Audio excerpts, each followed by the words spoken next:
ज्योति मल्होत्रा एक YouTuber, spy, sparrow, agent या सिर्फ एक मोहरा?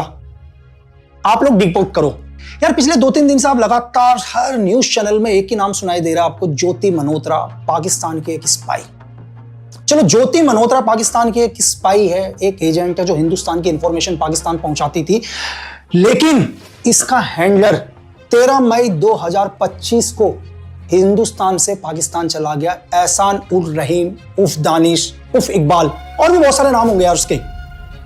इसके पीछे भी एक रीजन है। बहुत सारे लोगों का क्वेश्चन आ रहा है कि हमने दानिश को क्यों अरेस्ट नहीं किया, यार मेन हैंडलर तो वही था ना।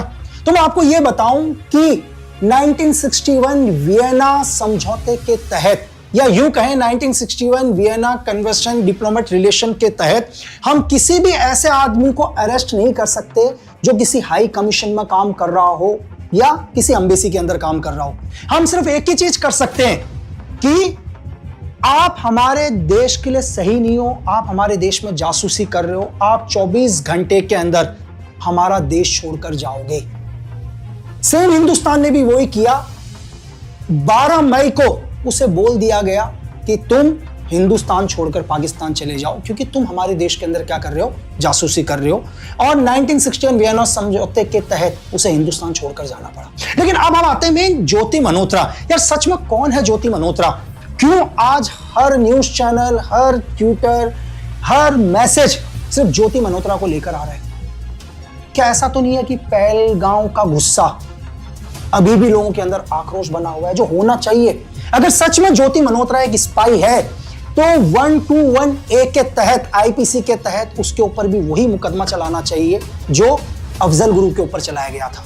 मैं आपको बताऊं कि अगर कोई हमारे देश के साथ गद्दारी करता है, देशद्रोह करता है, जिसकी वजह से हमारे राष्ट्र को सुरक्षा को खतरा है, तो उसके ऊपर 121A ही लगना चाहिए। लेकिन क्या सिर्फ 3 बार पाकिस्तान जाने से, अप्रैल 2023, मई 2024, मार्च 2025 की 3 बार ही ज्योति मल्होत्रा पाकिस्तान गई, उसके बाद एक चीन का दौरा किया और हमारी इंटेलिजेंस की नजर उसके ऊपर पड़ी और हमने ज्योति मल्होत्रा को अरेस्ट किया। हिसार पुलिस ने उसे अरेस्ट किया। अगर मैं आपको हिसार पुलिस का एक बयान बताऊं कि एसपी साहब ने एक बयान दिया है, आप उस बयान को सुनो। अभी तक हमारे पास इसका एविडेंस नहीं है कि क्या इसके पास पास ऑन तो कोई तब करेगा जब उनके पास इंफॉर्मेशन होगी। अगर आप उनके बयान को ध्यान से सुनोगे तो शायद ज्योति मल्होत्रा को आज अरेस्ट करे हुए 3 दिन हो चुके हैं। शायद 16 मई को उसे अरेस्ट किया गया था, आज 20 मई है, 4 दिन के बाद मैं वीडियो बना रहा हूं। लेकिन वो भी अभी कह रहे हैं कि हमारे को ऐसा कोई भी ना इलेक्ट्रॉनिक एविडेंस ऐसा मिला जिससे ये प्रूफ होता है कि ज्योति मल्होत्रा ने ऐसी कोई भी इंफॉर्मेशन पाकिस्तान तक पहुंचाई थी। लेकिन एक इसमें बहुत डाउट है, आप डिकोड करना। चलो ठीक है, मैं कहता हूं कि ज्योति मल्होत्रा एक ब्लॉगर थी, एक यूट्यूबर थी जो ट्रैवल के ब्लॉग्स को दिखाती थी। या ठीक है, ट्रैवल के ब्लॉग्स को दिखाने के लोग जगह जगह जाते हैं, वो पाकिस्तान गई। लेकिन इतना सही है कि उसके टच में दानिश था जो पाकिस्तान का हैंडलर था। और मैं आपको बताऊं कि दुनिया का कोई भी हैंडलर है ना इस दुनिया के अंदर, वो बिना अपने देश के प्रॉफिट के कभी भी किसी से बात नहीं करते ये लोग। क्यों वो ज्योति मल्होत्रा के टच में आया? और जब ज्योति मल्होत्रा पाकिस्तान गई तो उसने वहां की इंटेलिजेंस के 3 बड़े ऑपरेटिव या इंटेलिजेंस ऑफिसर बोलो, उनसे ज्योति मल्होत्रा की मुलाकात करवाई। उन लोगों ने उन्हें क्या बोला ये तो इंटेलिजेंस ऑफिसर जानते होंगे या ज्योति मल्होत्रा जानती होगी। लेकिन मैं आपको ये समझाने की कोशिश करता हूं, लेकिन यार ज्योति मल्होत्रा के पास एक्सेस था क्या जो पाकिस्तान को दे सकती थी? यार देखो, अगर कोई भी स्पाई के पास कुछ तो एक्सेस होना चाहिए कि ऐसी क्या इंफॉर्मेशन थी यार जो वो पाकिस्तान को देती थी। बेशक उसने सारे के सारे नाम क्या करे थे, अलग नाम से फिट करे थे अपने मोबाइल में। वो भी क्यों करे? इसके पीछे कोई ना कोई तो रीजन होगा। अगर ज्योति मल्होत्रा सच में एक स्पाई नहीं है, पाकिस्तान के लिए काम नहीं कर रही है, तो उसने क्यों अलग नाम से उनका नाम फेट किया? वो जब वहां के इंटेलिजेंट ऑपरेटिव से मिलकर आई, ये बात उसने हिंदुस्तान की सरकार के साथ क्यों शेयर नहीं किया? क्यों वो बार बार दानिश के टच में रही, ये जानते हुए भी कि पाकिस्तान हिंदुस्तान का सबसे बड़ा दुश्मन है? 1947 से लेकर 2025 तक पाकिस्तान का सिर्फ एक ही काम है, इस देश के अंदर आतंक फैलाना। लेकिन ज्योति मल्होत्रा या इसके जैसे बहुत सारे लोग इस देश में रह के पाकिस्तान को सपोर्ट करना, हमारी इंफॉर्मेशन पाकिस्तान तक पहुंचाना, चलो मैं एक बार ये मान लेता हूं कि ज्योति मल्होत्रा नहीं थी स्पाई, एग्जाम्पल के लिए, लेकिन फिर भी वो एक स्पाई के रूप में काम कर रही थी। आप बोलोगे यार क्या कैसी बात कर रहे हो? मैं आपको बताऊं, इंटेलिजेंस का काम करने का तरीका आपको कभी पता ही नहीं चलेगा कि आप किसी दूसरे देश के एजेंट बन चुके हो। आप बोलोगे यार कैसे?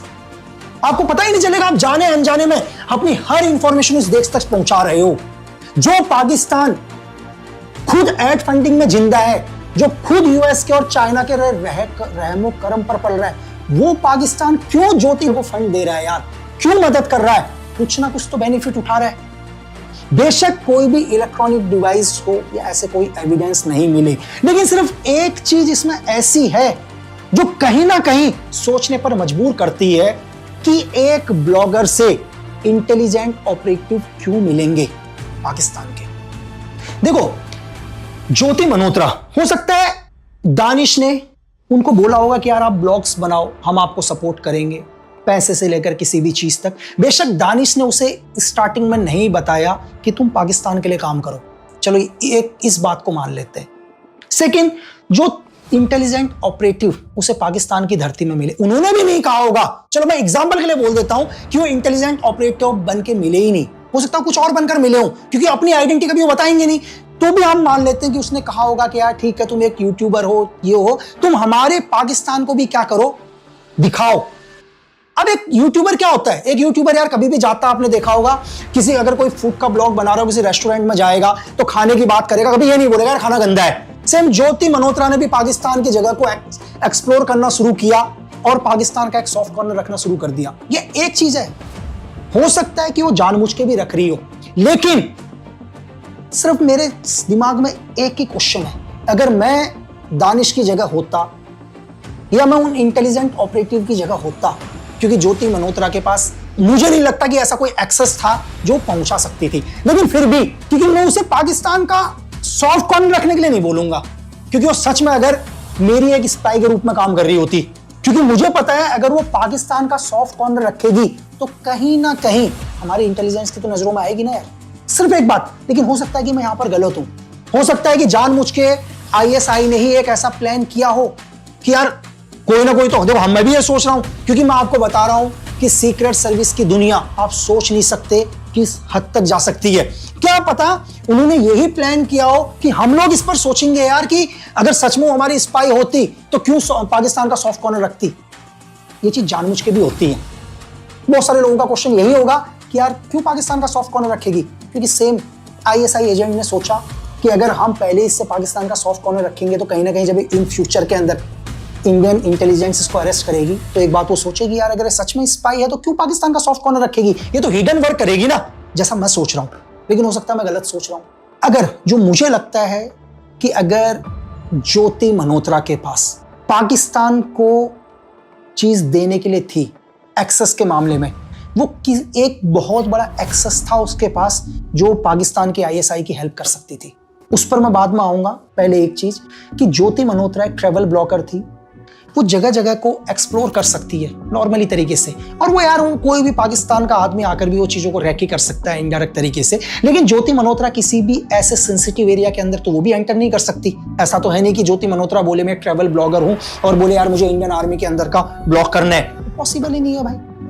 इंडियन आर्मी हो गया, ऑर्डिनेंस फैक्ट्री हो गई, वो सेंसिटिव एरिया जो हमारे देश के लिए बहुत इंपॉर्टेंट होते हैं, ज्योति मल्होत्रा तो वहां पर वैसे भी नहीं घुस सकती थी। लेकिन ज्योति मल्होत्रा एक चीज उसके हाथ पर था, एक्सेस करना। वो पाकिस्तान के लिए क्या है, एक हनी ट्रैप का काम कर सकती थी।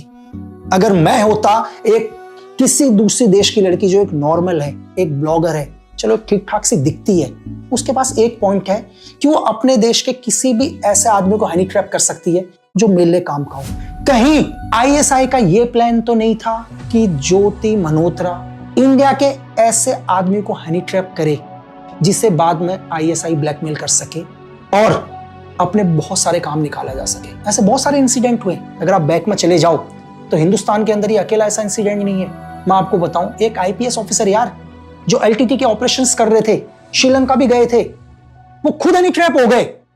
एक यूएस की एजेंट जो एयर होस्टेस बनकर आई इंडिया के अंदर, उन्होंने उससे दोस्ती करी, करने के बाद उसको हनी ट्रैप किया हनी ट्रैप करने के बाद कुछ एक उनकी फोटोग्राफ्स वगैरह थी, उनको ब्लैकमेल किया और उन्होंने बहुत सारे एविडेंस दिए यार।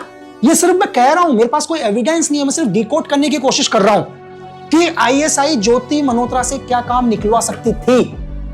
और रही मैसेज देने के बाद, मैं ये भी बोलूं कि हो सकता है यार आप इलेक्ट्रॉनिक डिवाइस से कुछ भी नहीं पकड़ पाओगे। आपको क्या लगता है कि कोई स्पाई यार अपने मोबाइल से थोड़ा ना बात करता होगा यार? आपको क्या लगेगा कि मैं अपने मोबाइल, अपना व्हाट्सएप, अपना टेलीग्राम, अपने स्नैपचैट, मैं इनसे मैसेज दूंगा? मैसेज देने के हजारों तरीके हैं यार। चलो मैं वो एक तरीका आपको बताता हूं जो तरीका बहुत पुराना है, लेकिन आप लोगों के लिए नया होगा, क्योंकि आप लोग बोलोगे यार सर कि इतनी इंफॉर्मेशन आपने हमें क्यों दे दी? क्योंकि जो मैं आपको तरीका बता रहा हूं यार वो 5-7 साल पुराना है।